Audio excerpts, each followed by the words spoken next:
What's up, YouTube? So I'm back to drop this video on replacing the starter. As you can tell in the beginning of the video, I've been starting to have issues lately that's slowly getting worse, where I go out there, turn the key, and the starter spins, but nothing happens. So today I'm going to be replacing the starter. I got a brand new one from Power Master that I bought at Summit Racing. Summit Racing in Arlington, Texas, which is about an hour from my house, started an outlet center, and I went over there just to check it out, see what they had, see if there's anything I needed, anything I wanted. And sure enough, as I made it to the electronics section, they had a bunch of starters laid out there, and they have the exact one I need for this truck. This thing has a small block Chevy 350, which generally take the starter that mounts to the block that has that diagonal 2-bolt pattern. But this one's still having the 3 on the tree. This actual starter mounts to the bell housing. So I'll show you that. If you've never seen it, you'll see how it mounts. And then once I show you the starter, I'll show you how much I paid for it compared to the retail price, because the sticker's still on the starter itself. And then we'll disconnect the battery, get this truck in jack stands, and we'll replace the battery. Should be pretty simple. So it should be pretty quick, easy video. Quick update. I have not done anything in a while because, quite honestly guys, it has been completely hot. I live over here in North Texas in the Dallas area, and we have had nothing but a hot dry summer. It's probably the hottest I've experienced since 2011. No, 2011 was a rough summer, if anybody knows what I'm talking about. But this one's been pretty bad as well. And the older I get, the less I want to be in the heat.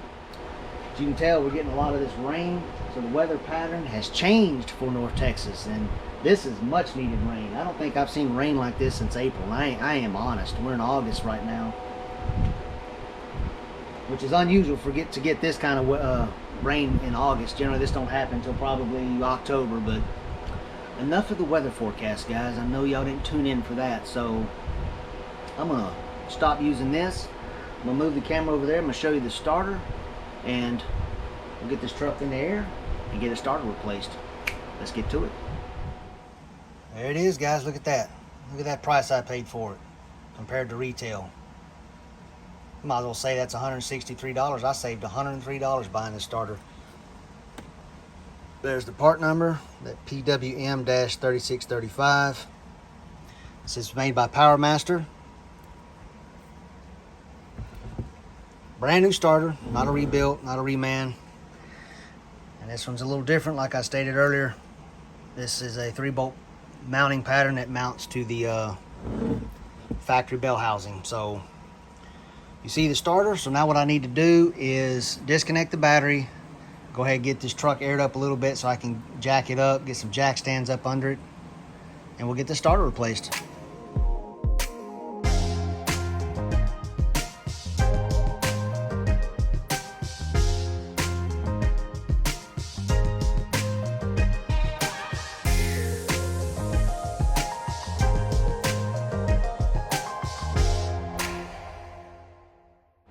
There it is, guys.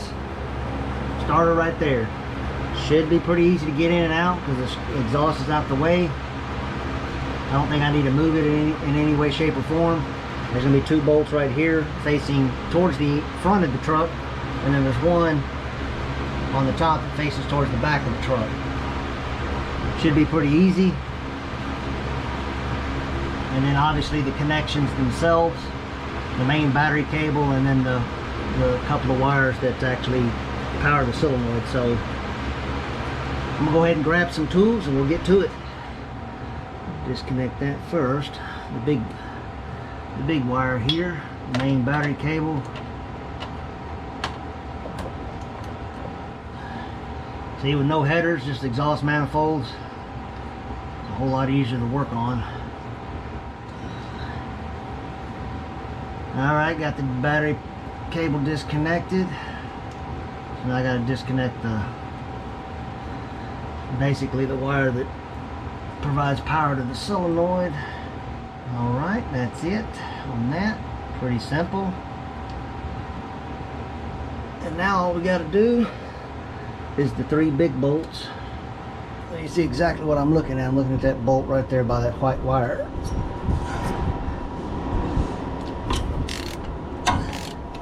figure this would be the hardest one to get to and hold the starter up at the same time, so I'm going to do this one first.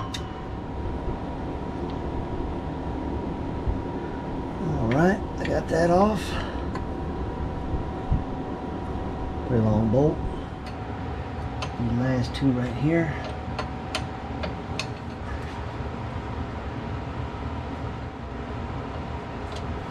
Alright, there's one. And the last one.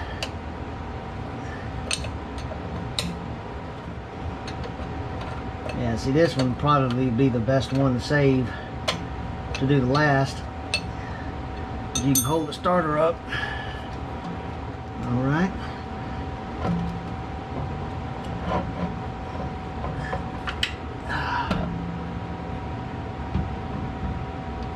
Oh, missed a connection. That's the purple wire there. This goes to the key ignition, don't you see? Yep, that's the key ignition wire. If you watch my wiring harness video, you know that that big heavy gauge purple wire is for the ignition. Oh, there it is. No more starter. Real quick comparison before we put the new starter in. Here's the original. It's made by Delco Remney. Everything back then was made in the USA. There's the part number for it, more than likely. 110-7273. And then those 3 digits right there. The 6, I believe, is the last number of the year, so 66. F is the 6th letter in the alphabet, so that would make F meaning June. And then June 2nd, 1966. Which I believe other things I have pulled out of this truck is dated around the June time frame. So I'm pretty confident that this is the factory original starter that came in this truck in 1966 when it was attached to the 283 right here. So now let's go ahead and put the new starter in, but first I'm gonna go ahead and peel this off, clean that up, and then we'll get ready to install this. All right, getting ready to put the new starter in. And I'll go ahead and answer a question y'all may be asking in your head right now or asking the video.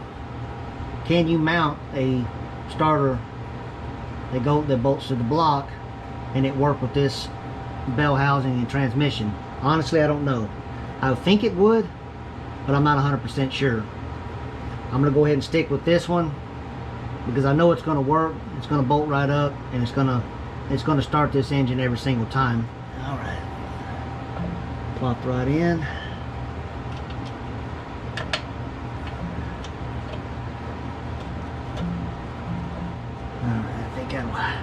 That's gonna help me pretty good. Get some light up in here.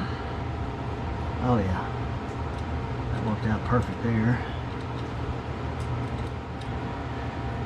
In case you're unaware, there's on the 2 smaller wires, the solenoid has an S and an R.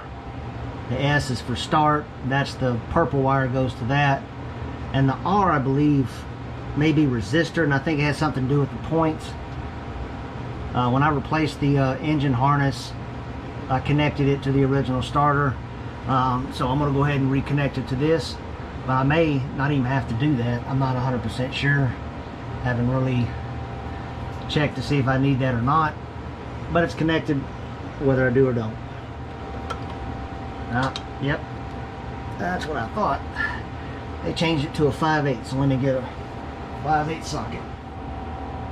5/8 in a swivel. I'm gonna use that.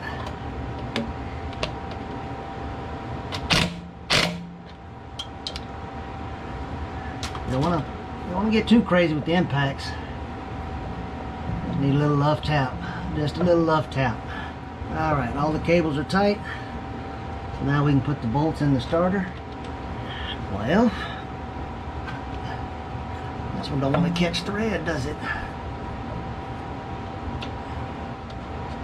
That's not good. Why is it not threading in there? Get my light because I can't see nothing. Shouldn't be an alignment issue, I wouldn't think. This ain't working out very well.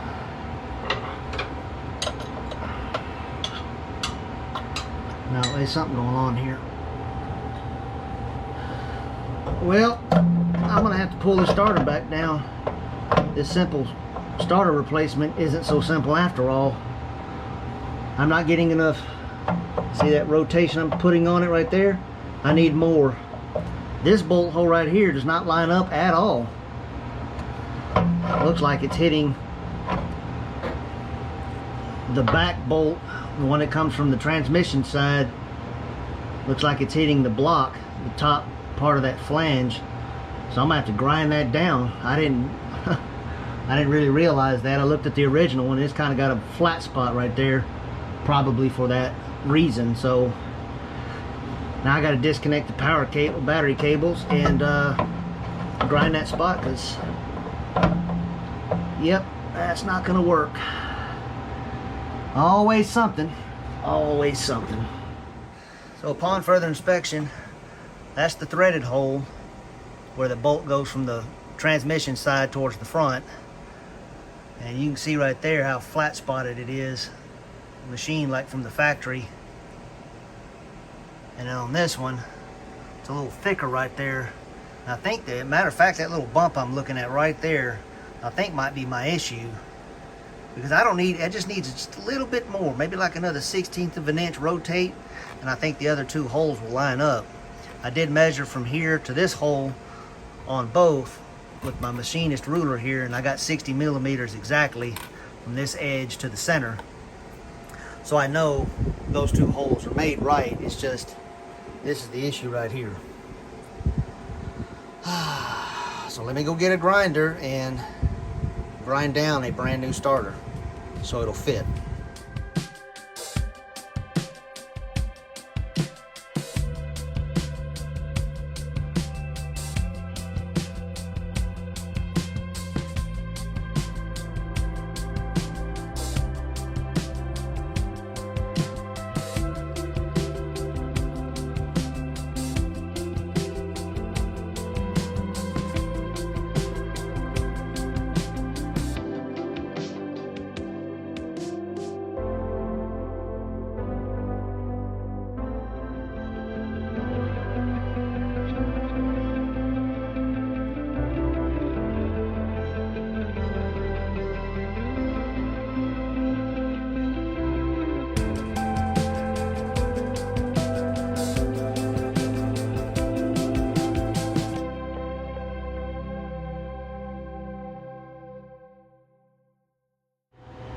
Well, as luck would have it, a simple starter replacement on a small block Chevy ended up being kind of a big ordeal.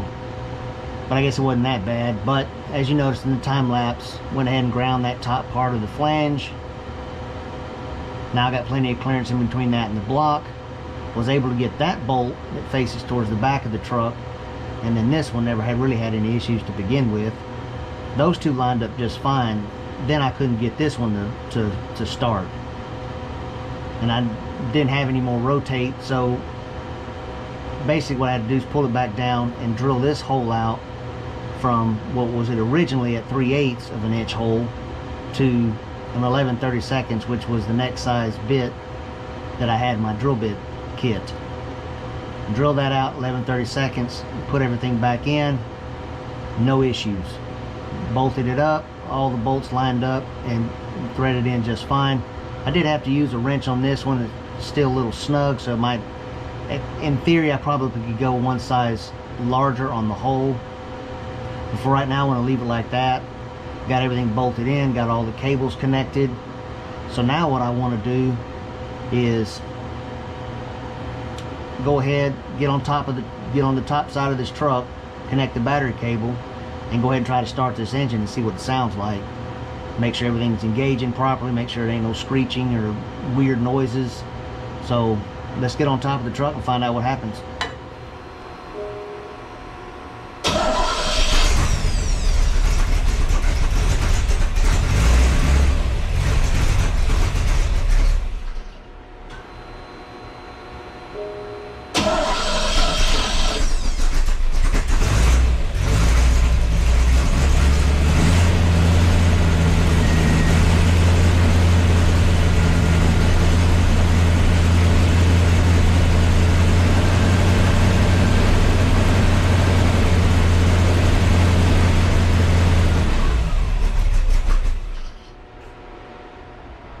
Alright guys, well, starter replacement was a success.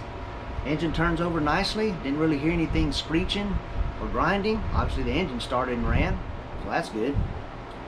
But I will say it sounds different from the original starter that's over there on the workbench. I really don't know why, but it doesn't sound abnormal.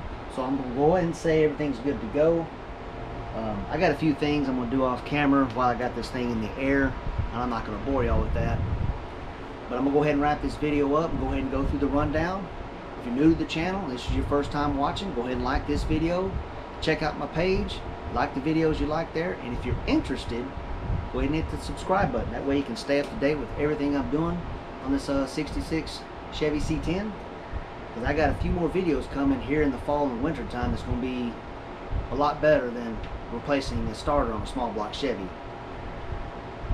Alright guys, that pretty much wraps it up. I appreciate everybody subscribing, following, liking, and all the comments y'all give me, compliments and stuff. I really do appreciate it. I don't do this to be the next Vice Grip Garage. I just do it because I want to, if I can help one person in one install I'm doing on this truck, then to me it was worth the time and effort it took to make all these videos. So I appreciate everybody, and until then, thanks for watching.